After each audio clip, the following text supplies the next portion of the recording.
Bonjour. On se souvient sans doute de ce poème de Victor Hugo. Lorsque l'enfant paraît, le cercle de famille applaudit à grands cris. La société gréco-romaine est aux antipodes de cette admiration suscitée par la présence de l'enfant. En effet, non seulement elle met les enfants en état de sujétion et d'incapacité en les considérant au même rang que les femmes et les esclaves, mais encore, elle pratique l'abandon des enfants, les livre même à la prostitution et se rend coupable d'infanticide. Sans adopter le point de vue du poète, Paul interpelle la culture de son temps en fonction de l'enseignement de Jésus. Il s'adresse directement aux enfants dans deux de ses lettres, la lettre aux Colossiens et la lettre aux Éphésiens. Surprenant. Les enfants auraient-ils plus de facilité que les adultes à comprendre ses écrits ?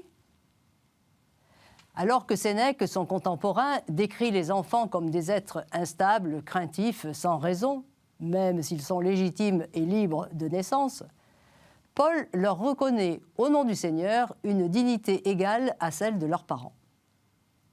Pour Paul, le respect et la dignité de l'enfant sont fonction du Seigneur.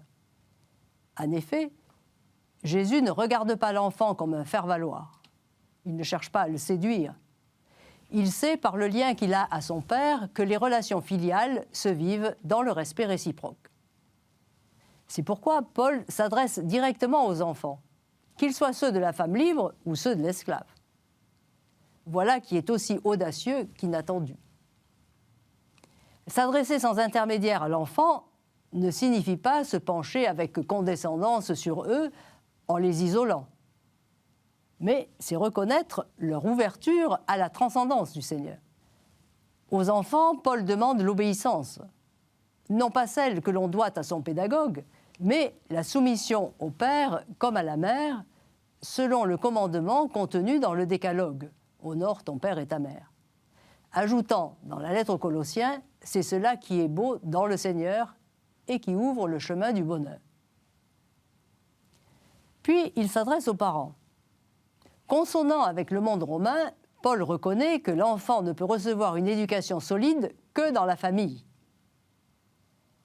Sans entrer dans des considérations pédagogiques, que ce soit l'exemplarisme moral et philosophique des Grecs ou la discipline imposée par les Juifs, Paul recommande aux parents d'éviter les méthodes rudes susceptibles d'exacerber les enfants et de les décourager.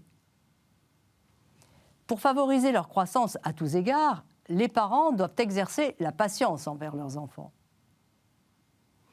Paul est bien loin de justifier ce que de nos jours nous appelons l'éducation bienveillante, qui aboutit à faire de l'enfant un enfant roi, et même un enfant Dieu qui, ignorant toute règle et toute limite, étend son pouvoir tyrannique sur son cercle familial et par la suite sur la société.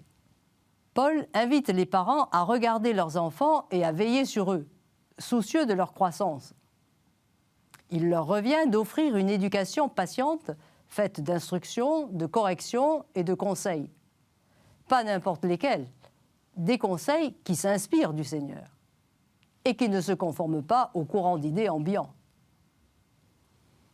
Quelle source d'inspiration et quelle liberté pour éduquer! Quel service pour l'humanité! À bientôt!